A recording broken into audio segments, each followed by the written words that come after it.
सुबह सवेरे नहा धोकर अपने सर पर तौलिया बांधे हुए ईशा हड़बड़ाकर किचन में आती है और नाश्ते की तैयारियों में लग जाती है। ओहो, जल्दी करते करते भी देरी हो ही जाती है। घड़ी को भी न जाने सुबह क्या हो जाता है, कितनी तेजी से दौड़ रही है। 8:30 बज गए और अब तक नाश्ते का सारा काम बाकी है। और अभी 10 मिनट में मम्मी जी नाश्ता नाश्ता करने लगेगी। अब हड़बड़ाइए मत भाभी, सब हो जाएगा। मैंने सब्जियां काट कर रखी है। रोटियां बनाने के लिए ईशा आटा निकालती है कि तभी उसे अपनी सास की आवाज सुनाई देती है, जो जोर जोर से चिल्ला रही थी। सारे के सारे बिजनेसमैन तो इसी घर में पैदा हुए हैं। नहाने के बाद फर्श का पानी का वाइप करने तक की फुर्सत नहीं है किसी को। कस्तूरी की आवाज सुनते ही ईशा घबरा जाती है, क्योंकि उसे कहीं ना कहीं अंदाजा हो चुका था कि बाहर हो रही चिल्लम चिल्ली की वजह वही है। नहाने के बाद आपने बाथरूम तो सही से साफ किया था ना भाभी? अरे यार, किया तो था। अब किचन का काम भी करना था। बाथरूम ही साफ करते रह जाती तो नाश्ता कैसे तैयार होता? किया तो था। जैसे कि आप हमारी प्यारी सासू माँ को जानती नहीं है। अब तो बन गया नाश्ता। अब कम से कम 2 घंटे तो तमाशा ही चलेगा। चलिए। और अगले ही पल दोनों बहुएं अपनी सास के आगे प्रस्तुत हो जाती हैं। मैं नहाकर गई थी ना मम्मी जी, मैंने बाथरूम साफ भी किया था, सच्ची आपकी कसम। वो तो आके पाइप में कुछ प्रॉब्लम है, पानी पास नहीं होता, इसलिए सारा फोम ना फर्श पर जमा हो जाता है। ये सुनते ही कस्तूरी एक झाड़ू लेकर जरा आगे बढ़ती है और पानी पास होने वाली जाली से 2 बाल निकालते हुए कहती है, छे छे छे, ये देखो, जाली में 2 बाल का गुच्छा फंसा हुआ है, तो पानी कैसे पास होगा? तुम सब के सब तो बड़े बिजी लोग हो, कौन ध्यान दे? नहाकर बाल भी उठाया नहीं जाता किसी से। ये 2 बाल पानी को रोक रहे थे, हद हो गई। छोड़िए, आप परेशान मत होइए मम्मी जी, मैं कर देती हूँ सफाई। अब क्या, नहाने के बाद ये काम तो करवा दिया तूने मुझसे, अब सफाई करके क्या महान बनेगी? मैं करती हूँ ना मम्मी जी, अच्छे से बाथरूम साफ, उसके बाद आप फिर से नहा लीजिएगा। आपको भी तो नहाना ही पड़ेगा भाभी, वरना इस बार रेशे से भी पतला बाल रह गया ना तो और 2-4 घंटे सफाई करवाएगी मम्मी। तो ऐसी थी कस्तूरी। यूं तो कस्तूरी 60 की थी, पर उसकी आंखें उम्र के साथ कमजोर नहीं, तेज होती जा रही थी। हर काम को लेकर कस्तूरी इतनी पर्टिकुलर थी कि अपनी बहुओं के काम करने के बाद वो फिर से चीजों की जांच पड़ताल करने लगती। ईशा तो बाथरूम सफा कर ही रही थी, इसलिए अपनी जेठानी के बिना ही नैना को किचन में काम करना पड़ रहा था। तभी कस्तूरी वहां आती है। और कितनी देर है बहू नाश्ता बनाने में? आप तो जानती है मम्मी जी, मुझे खाना बनाना नहीं आता। किसी तरह कोशिश कर रही हूँ, आधे घंटे में हो जाएगा। आपको भूख लग रही है तो मैं बिस्किट निकाल दूँ? अरे नहीं नहीं, रहने दे, तू अपना काम कर, मैं फ्रिज में देख लेती हूँ। कल की कोई सब्जी होगी तो उसी के साथ ठंडी रोटियां खा लूंगी। और जाकर कस्तूरी फ्रिज का दरवाजा खोलती है। अरे राम रे, ये क्या गंद मचा रखी है तुम दोनों ने फ्रिज में। छी छी छी छी, देख कर ही जी मचला जाए। सारा कबाड़ मचा रखा है, बस मक्खी लगना बाकी है। तू नाश्ते का काम छोड़, पहले इधर आकर फ्रिज की सफाई कर। अपनी एक बहू को कस्तूरी बाथरूम साफ करने में लगा देती है, दूसरी को फ्रिज, और खुद पोछा लेकर पूरे घर की सफाई करनी शुरू कर देती है। बताओ, ये लड़की यहाँ कहती है हमने पोछा कर लिया, यह पोछा किया है, दूसरी बार पोंछने पर भी पानी इतना काला होता जा रहा है। फिर कहती है मम्मी जी अब बेकार ही पोछा लेकर घूमती रहती है। अरे भाई, ऐसी सफाई करोगी तो पोछा लेकर घूमना पड़ेगा ना मुझे। और अपने बेटों के ऑफिस जाने के टाइम पर कस्तूरी एक बाल्टी पानी और पोछा लेकर घर के हॉल में पोछा करने लगती है। इतना ही नहीं, वो सभी को उनके कमरे से बाहर निकलने से भी मना कर देती है। और तभी अपने कमरे के दरवाजे पर खड़ा प्रेम अपनी माँ को आवाज लगाते हुए कहता है, और कितनी देर तक तुम्हारा पोछा चलेगा मम्मी? पिछले 1 घंटे से गेट पर खड़ा हूँ। अब अगर 1 मिनट भी और देरी हुई ना तो मेरी हाफ डे की सैलरी कट जाएगी मम्मी। तेरी माँ सुनने वालों में से नहीं है बेटा, हाफ नहीं पूरी सैलरी कटेगी आज तो। तभी अपने कमरे की खिड़की से नितिन कहता है, है, मैं तो सुबह की संग्राम देखकर ही समझ गया था कि आज तो ऑफिस छूटेगा, इसीलिए मैंने तो पहले ही वर्क फ्रॉम होम ले लिया। Mummy please. अरे मम्मी मम्मी मत क्या कर। एक तो आज मैंने देर से पोछा मारना शुरू किया है, उसमें भी तुम लोग शोर मचा रहे हो। इतना गंदा घर है, अभी मुझे वक्त लगेगा। मैं छलांग मारकर चला जाऊंगा मम्मी, फर्श पर पैरों के निशान भी नहीं बनेंगे, जरा भी दाग नहीं होने दूंगा, पक्का मम्मी। ऐ ज्यादा तेज मत बन। जैसे तेरी पत्नी आधा आधा घंटा कहकर पिछले 3 घंटे से नाश्ता बना रही है, वैसा ही काम तू भी कर देगा और मुझे फिर से पोछा करना शुरू करना पड़ेगा। अरे जो करना है जल्दी करो भाग्यवान। एक तो सुबह से नाश्ता नहीं किया, ऊपर से तुम्हारा पोछा। अरे जल्दी निपटाओ तो मैं बाहर आकर चाय पीऊं।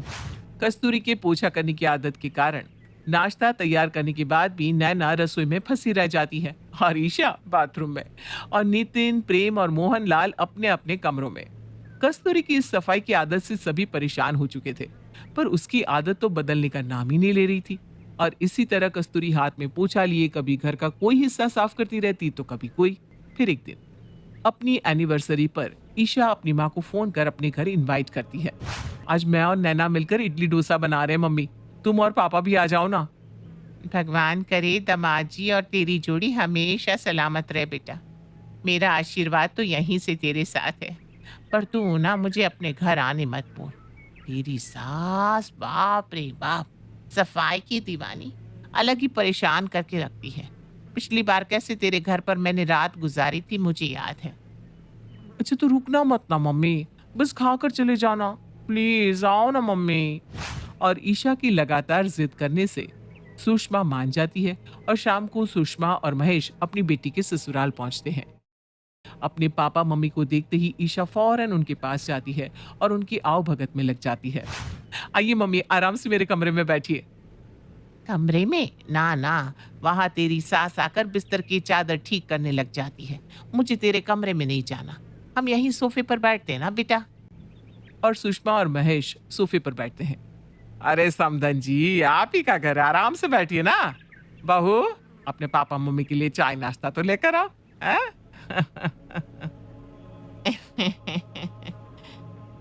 इस उम्र में भी बाल तो आपके काफी घने हैं समधन जी। बस अगर आप बाल बांध लेती तो अच्छा होता।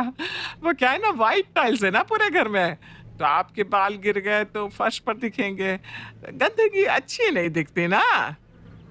वही मैं सोचूं, अब तक आप चुप कैसे थी? जैसे ही ईशा अपने पापा मम्मी के लिए नाश्ता लाने किचन में जाती है, कस्तूरी फौरन उठकर अपनी समधन के पास आकर खड़ी हो जाती है और इधर उधर से सोफा कवर ठीक करना शुरू कर देती है। कोई बात नहीं, आराम से बैठिए समधन जी। बस आपने जरा खसक चाहिए, मैं सोफा कवर ठीक कर लूं। और कोई बात नहीं है। ये क्या हुआ है ना, अभी अभी मैंने सोफा कवर ठीक किया था और तुरंत आप बैठ गई, तो वहीं बैठने से जरा सी ना सलवटे आ गई है। मतलब आपकी गलती नहीं है इसमें, लोग तो बैठेंगे ही, है ना। कोई बात नहीं समधन जी, हम खड़े हो जाते हैं, आप आराम से सेट कीजिए कवर। अरे ये कोई बात हुई भला, खड़े क्यों रह लेंगे आप लोग, आपकी बेटी का घर है। मैं जरा कवर ठीक कर दूं, हैं? फिर बैठ जाइए। तभी नैना सभी के लिए नाश्ता लेकर आती है और सभी एक साथ डाइनिंग टेबल पर नाश्ता करने बैठ जाते हैं। महेश चिप्स खा रहा था कि गलती से एक चिप्स फर्श पर गिर जाता है और ये देखने के बाद कहाँ ही कस्तूरी रुकने वाली थी। नाश्ता छोड़कर कस्तूरी फर्श पर गिरा चिप्स उठाकर पोछा लगाना शुरू कर देती है। आप लोगों को अभी नाश्ता करने में 10 मिनट तो लगेंगे ही, तब तक मैं ना डाइनिंग टेबल के नीचे और आसपास पोछा लगा लेती हूँ। वो क्या है ना, कब से सभी चल रहे हैं तो फर्श भी गंदा हो गया है। नितिन, जरा प्लेट हटाना तो टेबल पोंछ लूं मैं। पापा मम्मी आए हुए हैं, मम्मी अभी रहने दीजिए ना, सभी चले जाए उसके बाद पोछा मार लेना। वैसे भी अभी कुछ देर पहले ही तो आपने पूरे घर में पोछा मारा था। अब पता नहीं सामने पड़ी गंदगी देखकर भी तुम सब कैसे आंख बंद कर लेते हो, मुझसे तो बर्दाश्त नहीं होता। ऐसी तो पोछा नहीं मार रही हूं ना बेटा, नीचे चिप्स भी तो गिरा था। और समधी समधन जी का क्या है, दोनों तो घर के ही हैं, बुरा थोड़ी ना मानेंगे। क्यों समधन जी, जरा पैर तो ऊपर कीजिए। हाँ। और जब तक सभी डाइनिंग टेबल पर बैठे हुए होते हैं, फौरन कस्तूरी लिविंग एरिया में लगे सोफे सेट करना शुरू कर देती है।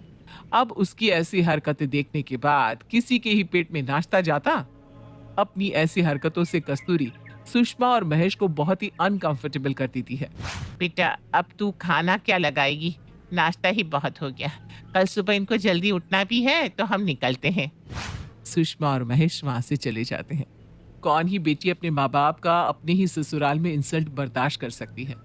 तो इस बार अपनी सास की सभी बातें मानने वाली ईशा अपनी सास पर बरस पड़ती है। मुझे बोलना तो नहीं चाहिए मम्मी जी, पर कहती हूँ, सारा दिन तो आप पोछा लेकर हमारी किस्मत की रेखाएं पोंछती रहती हैं। आज मेरी शादी की सालगिरह के दिन तो रुक जाती। औरत जब तक खुद बहू रहती है तो सास को गाली देती है, और जब खुद सास बन जाती है तो बहू को जितना तंग करना हो सके करती रहती है। दिन भर हम आपके झाड़ू पोछा के कारण अपने सारे काम छोड़कर सिर्फ घर में सफाई करने में लगे रहते हैं, पर उससे भी आपके कलेजे में शांति नहीं पड़ी। आपने कितनी इंसल्ट की मेरे पापा मम्मी की, दोनों को भूखा ही जाना पड़ा। 2 मिनट चैन से पानी तक नहीं पी पाए मेरे पापा। अरे बहू, तेरे मम्मी पापा नाराज होकर थोड़ी ना गए, वो तो तेरे पापा को सुबह जल्दी उठना था ना बेटा, इसलिए चले गए दोनों। और सफाई तो अच्छी होती है, मैं तो जो करती हूँ तुम लोगों के भले के लिए करती हूँ, पर तुझे अगर ठीक नहीं लगता तो कल से नहीं करूंगी सफाई, ठीक है? कस्तूरी के मुंह से ये शब्द सुनकर सभी के दिल में ठंडक पड़ जाती है और अपने कहे मुताबिक ना ही कस्तूरी खुद पोछा करती है, ना ही किसी को सफाई पर भाषण देती है। और हर तरफ धूल देखने के बाद भी किसी तरह कस्तूरी खुद को थाम कर बैठी हुई थी कि तभी हड़बड़ाती हुई सुकन्या कस्तूरी के घर आती है। अरे कस्तूरी, कहाँ है तू? क्या हुआ सुकन्या, तू भागी भागी क्यों आ रही है? सब ठीक तो है ना? इससे पहले कि सुकन्या कुछ कह पाती, कस्तूरी की नजर सुकन्या की चप्पलों पर पड़ती है। हे भगवान, तू चप्पल पहनकर घर के अंदर आ गई। यहाँ मैं सफाई कर करके परेशान हूँ और तू। अरे वो तो जिस दिन से तू पैदा हुई है सफाई ही कर रही है, अभी छोड़ दे पोछा। मेरे घर हुआ है लोचा, मेरी दोनों बहुओं ने पूरे घर पर कलेश मचा कर रखा है। किसी भी वक्त दोनों एक दूसरे का सर फोड़ सकती है। जल्दी चल, वो दोनों तेरी बातें मानती है, तू कहेगी तो ये लड़ाई शांत हो सकती है। अरे सवेरे से तेरे घर से चिल्लाने की आवाजें आ रही है। 2 मिनट उन्हें और लड़ने दे, तब तक मैं इस चप्पल के निशान को साफ कर देती हूँ, वरना मेरी ये बहुएं इस दाग पर पैर रखकर आगे चली जाएगी और ये गंदगी पूरे घर में फैल जाएगी। सभी से छुपकर अपने घर पर पोछा लगाने के बाद कस्तूरी सुकन्या के घर जाती है। नेहा, प्रिया, तुम दोनों इतनी समझदार होकर इस तरह कैसे लड़ सकती हो? क्या बात हो गई, मुझे बताओ। मैं क्या बताऊं चाची जी, सब कुछ तो सामने दिख रहा है। शर्म नहीं आया इस बेखुदी को? मेरी साड़ी पहनकर खड़ी हो गई, वो भी लॉन्ड्री की हुई साड़ी थी चाची जी। और तू, पिछले महीने जो तूने मेरा सूट पहन लिया था, नया सूट था, टैग भी नहीं हटाया था मैंने। इसमें इन दोनों की गलती नहीं है सुकन्या। अब तेरा घर ही इतना गंदा रहता है तो लोगों के दिमाग में नेगेटिविटी तो आएगी ही। एक काम करो नेहा और प्रिया, बाल्टी लो और चलो मेरे साथ। एक जन किचन साफ करो और हॉल में पोछा लगाओ, और तू सुकन्या के कमरे को साफ करना शुरू कर दे। सुकन्या, फिर देख कैसे तेरे घर का सारा कलेश खत्म हो जाता है। एकदम सही बात है, अगर सभी मिलकर झाड़ू पोछा कर करके ही थक जाएंगे तो लड़ने की ताकत बचेगी किस पे? और कस्तूरी पिछले ही दिन अपनी बहू से किए हुए वादे को भूलकर वापस से अपने पोछे के प्रेम को बिखेरना शुरू कर देती है। और इस बार वो यहीं तक नहीं रुकती और अपनी झाड़ू पोछा के इस ऑब्सेशन को मोहल्ले तक फैलाने लगती है। और अब कस्तूरी के घर वालों के साथ साथ उसके मोहल्ले वाले भी उससे परेशान हो जाते हैं। फिर एक दिन सभी मिलकर किसी तरह कस्तूरी की इस आदत को छुड़वाने के बारे में सोचने लगते हैं, जिस पर अपनी राय देती हुई सुकन्या कहती है। आजकल तो हर चीज का इलाज है बेटा। मेरी बहुएं दिन भर कलेश करती रहती हैं, दोनों को लेकर मैं डॉक्टर के पास जा रही हूँ। क्यों ना तू भी अपनी माँ के झाड़ू पोछे की आदत को छुड़ाने के लिए किसी साइकेट्रिस्ट या थेरेपिस्ट से मिल ले। ये तो आपने बिल्कुल सही कहा आंटी, पता नहीं ये आइडिया मेरे दिमाग में क्यों नहीं आया। मैं आज ही एक अच्छे से डॉक्टर का अपॉइंटमेंट लेकर मम्मी को उनके पास लेकर जाता हूँ। और शहर के सबसे बड़े थेरेपिस्ट को ढूंढकर सभी कस्तूरी के साथ वहां पहुंचते हैं। ये बुआ मुझे ठीक करेगा? अरे मुझे साफ सफाई करने की आदत है, ये कोई बुरी आदत थोड़ी ना है। उससे बाहर तो कोई पेशेंट भी नहीं है, ना कोई चप्पल, और ये डॉक्टर के कैबिन का दरवाजा क्यों बंद है? 5 मिनट मैडम, उस सर की कमरे में अभी पोछा लगा है, तो जब तक फर्श सूख ना जाए सर किसी को अंदर नहीं आने देते। वो क्या है ना, गीले फर्श पर पैरों से निशान हो जाते हैं। हैं? क्या? ले देख ले। पर डॉक्टर साहब, आपके जैसे तो दिन भर पोछा नहीं करते होंगे ना मम्मी जी? एक बार तो कोई भी पोछा मारता ही है। नहीं नहीं मैम, हर पेशेंट के जाने के बाद सर पोछा लगवाते हैं, और उनकी इसी आदत के कारण हमारी मेड भाग गई है, तो अंदर सर खुद ही पोछा लगा रहे हैं, इसीलिए तो दरवाजा बंद किया है। तो अब अंदर चलना है कि वापस चलना है? क्योंकि ये डॉक्टर तो मुझे तेरी माँ का भाई लग रहा है बेटा। और 5 मिनट बाद सभी अंदर डॉक्टर के कैबिन में जाते हैं, जहां टेबल पर पोछे के कारण हुए निशान को देखकर कस्तूरी कहती है, पोछा जरा सही से नहीं हुआ डॉक्टर साहब। टेबल पर देखिए, पोछे से लगी धारियां दिख रही हैं आपको? हाँ, पोछा ना सही से निचोड़ा नहीं गया होगा, जरा गीला रह जाने पर ऐसी धारियां बन जाती हैं। नहीं हुआ ना साहब, वही मुझे लग रहा था। क्या बताऊं, मैं खुद परेशान हूँ। पेशेंट देखूं या पूछा करूं। मेरी ना मेड भी भाग गई है। आपके पास कोई मेड होगी तो जरूर बताइएगा। किसी और के भरोसे दुनिया चलती है क्या डॉक्टर साहब? लाइए पोछा, मैं बताती हूँ कैसे परफेक्ट पोछा लगेगा। सच में आप बताएंगी मुझे? प्लीज प्लीज बताइए। अरे डॉक्टर साहब, आप पोछा बाद में कर लीजिएगा, पहले मम्मी का इलाज कीजिए ना। उन्हें हर जगह पोछा लगाने की बहुत बुरी आदत है। सही में कस्तूरी जी, आपको भी आदत है पोछा लगाने की? जैसे ही आपने फर्श पर निशान देखा, मैं तभी समझ गया कि आपकी भी आंखों में वही तजुर्बा है। मुझे भी ना इसी तरह फर्श पर धूल मिट्टी बहुत नजर आती थी, और मैं अपनी पत्नी को हमेशा कहता था कि झाड़ू सही से लगाओ। और क्या था, एक हफ्ता उसने झाड़ू लगाया और फिर झाड़ू के साथ डिवोर्स के पेपर मेरे घर पर रख कर चली गई। अब मुझे भी ना इस आदत को छुड़वाना है। आप लोगों को कोई अच्छा डॉक्टर मिले ना तो मुझे जरूर बताइएगा। और पोछा लेकर डॉक्टर साहब और कस्तूरी फर्श पर पोछा लगाना शुरू कर देते हैं और बाकी सब लोग अपना सर पकड़ लेते हैं।